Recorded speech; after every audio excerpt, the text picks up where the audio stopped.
Right. हम्म। सो आज हम यही डिस्कशन करेंगे, why mom needs flexibility, time flexibility हमें क्यों चाहिए होता है। हम हम्म। Every day like a race के जैसे हम फेस कर रहे होते हैं एवरी डे। किड्स, हाँ।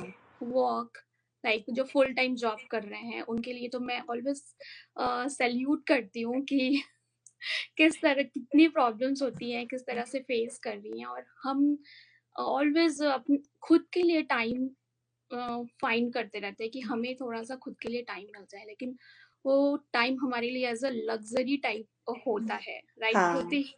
मी टाइम भी हमारे लिए एक लग्जरी हो जाता है, बिकॉज जो मेरी मेरी बात करूँ तो मैंने पहले भी बताया कि मैं 11 साल तो मैंने इंडिया में जॉब किया था। But yes. I would say कि इंडिया में जॉब करना बहुत आसान भी था as compare to here in Canada, क्योंकि मैंने दोनों जगह पे जॉब करी and like I have seen a lot of difference in working in both the countries. क्योंकि इंडिया में क्या होता था कि हमारे पास थोड़ी सी फैमिली का सपोर्ट मिल जाता था, एक्सटेंडेड फैमिली का। अगर हम जॉइंट में राइट, रहते राइट। तो वो सारी चीजें मैनेज हो जाती थी। दूसरा, हमारे पास डोमेस्टिक हेल्प भी बहुत मिल जाती थी, तो सब कुछ हमें खुद नहीं करना पड़ता था, और to certain extent we can outsource some of our task.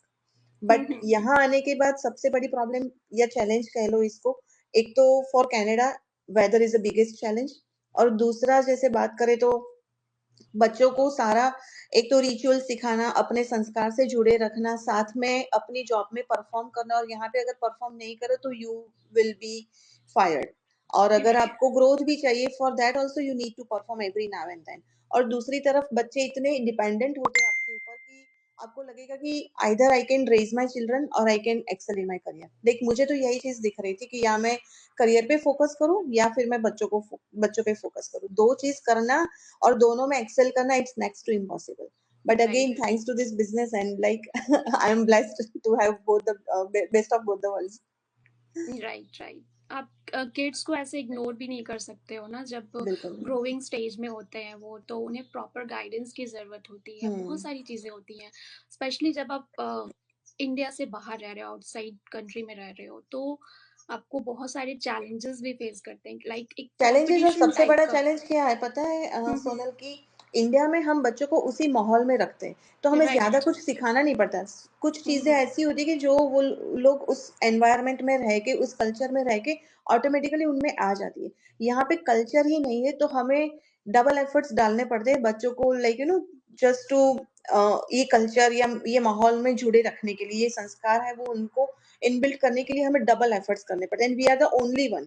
क्योंकि यस। जैसे मेरे बच्चों की बात करूँ ना, मुझे बोलते थे कि मैं स्कूल में जाती हूँ ना मम्मी, तो उनके अलग, वो बच्चों की पेरेंटिंग स्टाइल अलग होती है, और डिफरेंट हमारी होती है, पेरेंटिंग काफी स्टाइल पर, different. Like we Indians are known as a very ruling parents, और यहाँ के जो पेरेंट्स होते हैं उनकी पेरेंटिंग स्टाइल बहुत डिफरेंट होती है। तो बच्चों को ये भी एक फेस करना पड़ता है कि मेरे फ्रेंड्स को किस तरह से ट्रीट किया जाता है, मुझे घर में किस तरह से ट्रीट किया जाता है। Then we have to explain, go back to square one and explain everything कि नहीं, हमारे कल्चर में ऐसे नहीं होता, हम नहा के जाते हैं, हम पूजा पाठ करके जाते हैं, चाहे हम कहीं पे भी रहे, ये सब चीज हम नहीं छोड़ सकते, हम stele food, like frozen food नहीं खाते, हम फ्रेश वो खाना खाते। समझाना भी बहुत डिफिकल्ट हाँ, होता है, यू राइट? वोंट बिलीव, मुझे लग रहा है कि चीजें बहुत सिंपल होती है, शायद मैंने इंडिया में कभी समझाई भी नहीं, क्योंकि जरूरत ही नहीं पड़ी। और यहाँ आके राइट। मुझे लग रहा है कि यू वोंट बिलीव, मुझे ऐसा लग रहा था सोनल कि मैं फिर से पेरेंटिंग शुरू करी हूँ। राइट, बिल्कुल 100% मैं आपसे अग्री करूंगी। मेरे बच्चे तो अभी छोटे हैं, बट हाँ, आई नो छोटे क्योंकि बच्चों मेरे में भी बच्चों ने बहुत इंडिया सारे की पेरेंटिंग भी क्वेश्चंस हैं। देखी एंड दे आर हाँ, इनफ हाँ। मैच्योर। जब हम यहाँ आए तो उनको यहाँ के आके देखा कि वास्ट डिफरेंस है दोनों टोटली दोनों चेंज, या। कल्चर में। हाँ, दोनों बोलते हैं कि मम्मी उनको, बहुत छोटी चीज है सोनल, बट जैसे हम इंडिया में होते तो इंडिया की हर मदर क्या करती है, सुबह उठ के बच्चों का लंच बॉक्स पैक करती है। अभी जैसे मैं भी ऑफिस जाती थी, यहाँ पे भी मैंने 2 साल 2.5 साल काम किया है, तो मैं भी जब ऑफिस जाती थी तो लंच बॉक्स रेडी करती थी, तो कभी जल्दी हो जाती है ना, वेदर ऐसा होता है, कभी उठ नहीं पाए, 15 मिनट लेट हो गया। तो यस। पता है, मेरे बेटे ने एक बार मुझे बोला कि डोंट वरी, आप मेहनत मत करो, मुझे $5 दे दो and I get a pizza slice. मैंने बोला अरे ये क्या बात हुई, पिज्जा स्लाइस? बोले हाँ, मेरे सारे फ्रेंड्स के ना पास डेबिट कार्ड होता है, स्कूल में होते तो oh credit my card god. Issue नहीं करते, बट डेबिट कार्ड इश्यू करते हैं।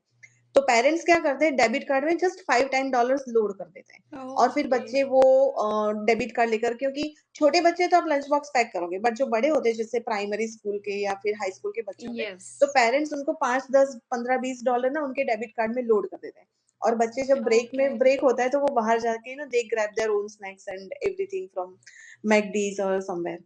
तो हुँ। मुझे मैंने जब इस चीज को पहली बार सुना ना तो मुझे इतना शॉकिंग लगा कि अरे यार लंच बॉक्स तू बाहर से क्या खाएगा, वहाँ ऐसा कुछ हो ही नहीं सकता, मतलब इट्स नॉट पॉसिबल, ये मेरी डिक्शनरी में था ही नहीं कहीं पे भी। या तो मैं हम भी अपने किड्स को कभी भी मतलब नहीं, ऑलवेज लंच हाँ, बॉक्स के साथ ही भेजते हैं। हाँ, तो मुझे ऐसी या छोटी-छोटी चीज़ों में जब और मुझे लगा कि अगर मैं नहीं करूँगी तो बच्चे तो अपना रास्ता फाइंड कर ही लेंगे, और मैं चाहती भी नहीं थी because I wanted to raise them the way I have already, और मैं उसी तरह से उनको रेज़ भी करना चाहती थी। तो मैंने बोला नहीं, नहीं, चाहे जो मर्ज़ी हो जाए, मैं ऑफ़िस आधा घंटा लेट जाऊँगी, आधा घंटा स्टे बैक करके वापस आऊँगी, बट तू ये लेकर ही जाएगा।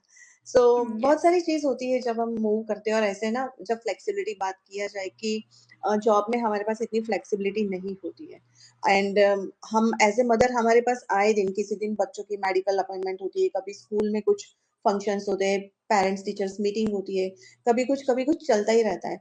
और एवरी नाइट जब मैं सोने जाती हूँ ना तो मुझे लग रहा है कि मैं क्या कॉम्प्रोमाइज करूँ, मतलब किस चीज को छोड़ा जाए और किस चीज को कंटिन्यू किया जाए, वो एवरीडे मेरे लिए एक क्वेश्चन होता था। राइट, तब मैं राइट। सोचती थी कि ऐसा कुछ होना चाहिए कि फ्लेक्सिबली भी हम कुछ काम कर पाए, ऐसा नहीं एजुकेटेड है बीइंग टीचर्स, हम पोस्ट ग्रेजुएटेड हम होती है सारी मदर्स, तो हमें लगता है कि हम घर पे भी नहीं बैठना चाहते ना। हुँ। तो और यूएस कनाडा जैसे कंट्रीज जहाँ जब भी हम अपने देश से बाहर निकलते तो हमें पता चलता है कि इन कंट्रीज में आप सिर्फ और सिर्फ ऐसे हस्बैंड की जॉब पे या फिर हस्बैंड पे एटलीस्ट सिंगल डिपेंडेंट सोर्स या ऑफ इनकम पे रिलाई नहीं रह सकते। नहीं हो सकते So हो। it's आपको very, एक very, extra very important to earn for खुद both के the सेल्फ parents. ग्रोथ के लिए भी चाहिए होता है। आप घर पे बस हाँ, नहीं ऐसे रह सकते हो, लाइक हाँ, कॉस्ट ऑफ आपने लिविंग इतना हाई है, बहुत यूनिवर्सिटी हाई है। एजुकेशन इतना, अब जैसे अब आपके बच्चे छोटे, you have to plan now for या your we children's university already education. या हाँ। हमें ऑलरेडी हमने प्लान कर रखा है, और बहुत सारी चीज़ें होती है, बहुत सारी रिस्पॉन्सिबिलिटीज़ होती है जो हमें फुलफिल करने होते हैं किड्स के। हम्म। सो इट्स नॉट पॉसिबल कि आप एक सोर्स ऑफ इनकम पे या डिपेंड होके रह सको, बट ऑलवेज दोनों आपको। पेरेंट्स इतनी टाइट जॉब में या इतने टाइट शेड्यूल में चले जाते, अगर अपने आप या को टाई अप कर लेते, again that's not advisable, specially living in this kind of countries जहाँ पे यस। दोनों को जॉब करना भी बहुत जरूरी है, मतलब in any case you have to earn, both of या you have to earn. Right. तो अगर आप दोनों अर्न करना चाहते हो तो मैं हमेशा ये बोलूंगी कि एक चाहे चाहे भले ही जॉब करे बट दूसरे को कुछ ऐसा flexible source of income flexible या ढूंढना चाहिए, ताकि ही और she could be available for the children, because after all हम राइट। जो कुछ भी कर रहे हैं अपने बच्चों के लिए तो कर ही रहे हैं। मैं भी जब यहाँ पे न्यू आई थी और मेरे मेरे अ, छोटा वाला बेटा जस्ट 2 इयर्स का था, तो हम्म। मेरे माइंड में ऑलवेज आता था कि मैं इसे छोड़ के जॉब कैसे करूँ। हाँ, आप नहीं, मतलब आप ट्रस्ट नहीं कर पाते हो, लाइक डे केयर में भी भेजना, इट्स वेरी हार्ड फॉर हाँ, us like Indian definitely. Moms या। तो ऑलवेज मेरे में लगा रहता था कि नहीं, मेरा प्रायोरिटी मेरे बच्चे हैं, और हम्म। मैं किड्स को पहले देखूंगी। हम्म। एंड देन ऐसे ही ये फ़ोन पे स्क्रॉल कर रही थी और ये इस बिज़नेस से हम्म। इंट्रोड्यूस हुई, तब तो मुझे लगा कि like it's like a blessing कि मैं घर से काम कर सकती हूँ हाँ, विदाउट कॉम्प्रोमाइज़िंग माय एनीथिंग, हाँ। जिससे जो जो मैं नहीं चाहती हूँ, लाइक हम्म। उसे बिना आप कॉम्प्रोमाइज़ किए हुए आप इज़िली ये बिज़नेस में कर सकते हो, और हम्म। फ्लेक्सिबिलिटी है, कभी भी कर सकते हो, लाइक एब्सोल्युटली, ऐसा कोई एब्सोल्युटली, क्योंकि टाइम। हम मदर्स के लिए ना चाहे हम कितना भी पढ़ ले बट लाइफ में एक मोमेंट आता है, एक्चुअली जब हम मदर बनते हैं तब हमारा पूरा पर्सपेक्टिव चेंज हो जाता है। जब मैं जब पढ़ के बाहर निकली तो मेरे गोल्स थे like down the line 5 years I wanted to see myself as a middle level position, कि मैं यहाँ या पे अपने आप को देखना चाहती थी।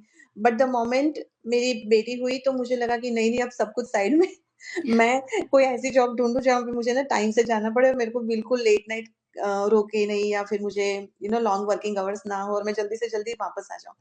तो हमारा राइट, पूरा माइंडसेट ना वेरी इंस्टेंटली चेंज हो जाता है, चेंज हो बहुत जाता इंस्टेंटली, हाँ। है। और तब हमारे लिए कैरियर-वैरियर हमने कितने भी साल दे दिए, कुछ भी मायने नहीं रखता, और हमें लग रहा है कि और दूसरी तरफ देखो बीइंग एन एजुकेटेड हमें ये भी होता है कि नहीं, मैं ऐसे घर पे भी नहीं बैठ सकती ना, तो वो एक ड्यूअल वॉर मतलब माइंड में चलता रहता है कि क्या करूँ मैं, कुछ अर्न भी करूँ और क्या करूँ मैं बच्चों को भी टाइम दूँ। बट हमारी बिल्कुल। माइंड की कंडीशन इस तरह से की गई है ना कि हमें यही सिखा गया है कि बस अच्छे से पढ़ाई-लिखाई करो, अच्छे से बहुत अपनी डिग्रीज़ पे फ़ोकस करो, अच्छी एजुकेशन लो और फिर जॉब में लग जाओ। जॉब में लग जाओ, बट राइट। हर मदर के लिए, चाहे कुछ कितनी सारी मदर्स आज भी जॉब कर रही है, सालों साल जॉब करती है, रिटायर भी होती है लेकिन 60-65 पे, बट उनको ही पता है। अब जब किसी दिन पूछोगे तो पता चलेगा कि वर्किंग मदर्स की कितनी बड़ी चैलेंजेस होती है। बहुत वो एक मतलब तो उनके मतलब लिए मैं माइंड